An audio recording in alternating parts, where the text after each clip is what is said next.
जैसा कि last episode में हमने देखा था कि मिस्टर दाई और निंग रोंग रोंग सी स्पेयर मास्टर से लड़ रहे थे और अब निंग रोंग रोंग ने अपने स्किल का यूज करके वहाँ इल्यूजन रियलम क्रिएट कर दिया था। सी स्पेयर मास्टर समझ जाते हैं कि ये निंग रोंग रोंग की स्कल बोन की टेक्निक है और ये इल्यूजन रियलम है। इससे बचने के लिए वो भी अपनी एक टेक्निक का यूज करते हैं और उनकी इस टेक्निक को देखकर सब हैरान हो जाते हैं और किसी को कुछ समझ नहीं आता कि आखिर ये क्या टेक्निक है। और फिर तभी वो सब देखते हैं कि समुद्र के अंदर से एक बहुत बड़ा मार्शल स्पीयर बाहर निकल कर आया है और अब सी स्पेयर मास्टर ने अपनी 9 स्पिरिट रिंग एक्टिवेट कर ली होती है। ये देखकर तांग शैंग काफी शॉक होता है और उसने ऐसी टेक्निक सिर्फ अफवाहों में ही सुनी थी, लेकिन आज वो अपनी आंखों से सी स्पेयर मास्टर को इस टेक्निक को यूज करते हुए देख रहा है। सी स्पेयर मास्टर मिस्टर दाई से कहते हैं कि अगर तुम इल्यूजन रियलम से बाहर नहीं आ रहे हो तो मैं तुम्हारे रियलम में आता हूँ और तुम्हारे रियलम में ही मैं तुम्हें हराऊंगा। और फिर तुरंत तांग शैंग मिस्टर दाई से कहता है कि उस टेक्निक को यूज करने का वक्त आ गया है, जिसके बाद मिस्टर दाई तांग शैंग का इशारा समझ जाते हैं और वो दोनों अब एक खास तरह का हिडन टेक्निक का यूज करने वाले होते हैं। मिस्टर दाई निंग रोंग रोंग से खुद की एबिलिटी बढ़वाता है और फिर वहीं दूसरी तरफ सी स्पेयर मास्टर की 9 स्पिरिट रिंग एक्टिवेट हो चुकी होती है और निंग रोंग रोंग की टेक्निक का नाम डिस्ट्रक्शन पंच सी ब्रीज है। अब सी स्पेयर मास्टर अपने स्पेयर के साथ सीधे मिस्टर दाई पर अटैक करने आगे बढ़ता है। मिस्टर दाई अपनी 6 स्पिरिट रिंग का अटैक का यूज करके उनसे बचने की कोशिश करता है, लेकिन वो इसमें फेल हो जाता है क्योंकि उसका अटैक बहुत कमजोर था। स्पेयर मास्टर का अटैक अब उसकी तरफ बढ़ ही रहा था और फिर फाइनली मिस्टर दाई को अटैक लग जाता है और मिस्टर दाई सीधा पानी में जाकर गिरता है। लेकिन तभी मिस्टर दाई की 6 स्पिरिट रिंग का एक और अटैक, जिसका नाम डेथ अटैक है, वो बाहर निकलता है और वो तुरंत सी स्पेयर मास्टर को जाकर लगता है, जिससे सी स्पेयर मास्टर घायल होकर पिलर से जाकर टकराते हैं। अब सी स्पेयर मास्टर को ये बिल्कुल समझ नहीं आता कि आखिर मिस्टर दाई ने, जो पहले ही घायल हो चुका था, उसने मुझ जैसे शक्तिशाली योद्धा को अब इतना घायल कैसे कर दिया है। लेकिन वो तभी निंग रोंग रोंग को देखता है जो स्माइल पास कर रही थी और वो समझ जाता है कि निंग रोंग रोंग ने ही कुछ किया है। इससे पहले कि वो उससे कुछ पूछता, मिस्टर दाई पानी से निकलकर ऊपर आता है और वो सी स्पेयर मास्टर से पूछता है कि क्या आपने गिव अप कर दिया है। अब मिस्टर दाई उन्हें बताता है कि जिसने अभी आप पर अटैक किया था वो मेरा एक क्लोन था जो मैंने ऑस्कर के सॉसेज को यूज करके बनाया था। असल में सी स्पेयर मास्टर की 9 स्पिरिट रिंग का अटैक मिस्टर दाई के क्लोन को जाकर लगा था, जिस वजह से मिस्टर दाई का क्लोन इंजर्ड हुआ था और मिस्टर दाई में अभी भी इतनी शक्ति थी कि वो डेथ अटैक का यूज कर पाए। इसलिए मिस्टर दाई ने डेथ अटैक का यूज करके अब सी स्पेयर मास्टर को घायल कर दिया था। निंग रोंग रोंग ने जब इल्यूजन रियलम का यूज किया था तब भी मिस्टर दाई ने अपना क्लोन क्रिएट किया था और खुद असली मिस्टर दाई समुद्र में जाकर छिप गया था। ये सब सुनकर सी स्पेयर मास्टर को काफी ज्यादा गुस्सा आता है क्योंकि उन्होंने ऑस्कर का सॉसेज यूज किया था। वहीं अब जियाओ बाई आती है और उसको देखकर सी स्पेयर मास्टर समझ जाता है कि जियाओ बाई ने इनकी मदद की है।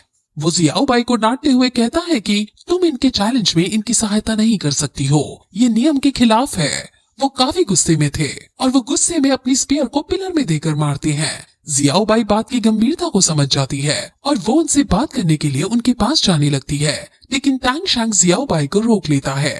तांग शैंग खुद आगे जाता है और कहता है कि चैलेंज के दौरान इसने एक शब्द हमसे नहीं बोला था। इसने हमें आपकी कमजोरियों के बारे में और आपसे लड़ने के बारे में भी नहीं बताया था। असल में वो मैं था जो मिस्टर दाई को गाइड कर रहा था। इस पर सी स्पेयर मास्टर शॉक हो जाता है और वो तांग शैंग से पूछता है कि आखिर तुम मेरी चाल को कैसे प्रेडिक्ट कर पा रहे थे, जिस पर तांग शैंग कहता है कि कुछ देर में आप खुद ये जान जाएंगे।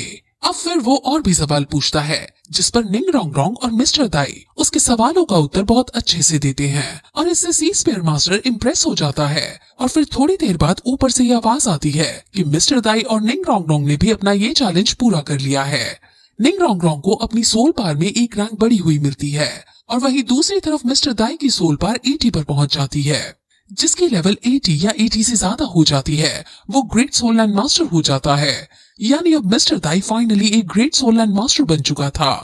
ये देखकर सब काफी ज्यादा खुश होते हैं और मिस्टर दाई अब अपने साथियों के पास वापस जाने लगता है। वहीं दूसरी तरफ अब हम तियानताओ एम्पायर के अंदर श्रेक स्कूल को देखते हैं, जिसके अंदर लियू मिंग डीन फ्रैंटर के पास आते हैं और उनकी बातों से हमें पता चलता है कि श्रेक स्कूल का एक और बैच पास आउट हो चुका है। लियू मिंग अब श्रेक डेविल्स की बातें करता है और अपनी चिंता व्यक्त करता है कि आखिर श्रेक डेविल्स किस हालत में होंगे। वो लोग बहुत साल पहले वहाँ गए थे, लेकिन अभी तक उनकी कोई खबर नहीं आई है। लेकिन डीन ब्रांडर को इस बात का विश्वास था कि टैंग शैंग और बाकी सब बच्चे कभी हार मानने वालों में से नहीं हैं और वो जब वापस लौटेंगे तो वो सभी को काफी सरप्राइज देंगे।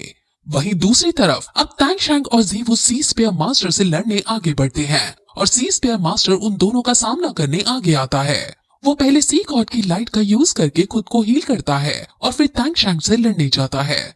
टैंग शैंग अब अपनी स्पिरिट रिंग को बाहर निकालता है और उसकी स्पिरिट रिंग को देखकर सी स्पेयर मास्टर काफी शॉक हो जाता है क्योंकि टैंग शैंग के पास 3 लाख साल पुरानी सोल बीस्ट की स्पिरिट रिंग थी। अब उनमें फाइनली फाइट शुरू होती है और टैंग शैंग प्रिज्म के अंदर अपनी सी गॉड लाइट का यूज करता है और उससे उसकी सी गॉड लाइट हर जगह फैल जाती है और जियाओ बाई टैंग शैंग की सी गॉड लाइट का इस तरह का यूज देखकर काफी शॉक हो जाती है। सी स्पेयर मास्टर इस लाइट को सहन नहीं कर पा रहे होते और वो पीछे की तरफ धकेले जाने लगते हैं क्योंकि सी स्पेयर मास्टर कितने भी स्ट्रॉन्ग क्यों ना हो लेकिन वो सी गॉड की लाइट का सामना नहीं कर सकते हैं। अब टैंग शैंग ब्लू सिल्वर प्लांट का यूज करके उनको फंसाने की कोशिश करता है लेकिन सी स्पेयर मास्टर उसके इस अटैक से बच जाते हैं। अब सी स्पेयर मास्टर टैंग शैंग पर अपना अटैक करते हैं लेकिन जब ये अटैक टैंग शैंग को लगता है तो उन्हें पता चलता है कि टैंग शैंग ने भी क्लोन सॉसेज का यूज किया था और वो अभी भी उनसे बच रहा है। अब टैंग शैंग का क्लोन सी स्पेयर मास्टर के अटैक की वजह से खत्म हो गया था जिस वजह से टैंग शैंग अब खुद सामने आता है और वो अपनी ब्लू सिल्वर एम्परर के भाले को सी स्पेयर मास्टर के ऊपर छोड़ता है लेकिन सी स्पेयर मास्टर अपने स्पेयर का यूज करके टैंग शैंग के स्पेयर को आसानी से तोड़ देते हैं। सी स्पेयर मास्टर खुश हो ही रहे होते हैं कि तभी टैंग शैंग टेलीपोर्ट होकर सी स्पेयर मास्टर के पीछे आकर खड़ा हो जाता है और अपने भाले को सी स्पेयर मास्टर की गर्दन पर रख देता है और कहता है कि अब तो आपको शायद पता चल ही गया होगा कि मैं कैसे आपकी चाल को प्रेडिक्ट कर पा रहा था।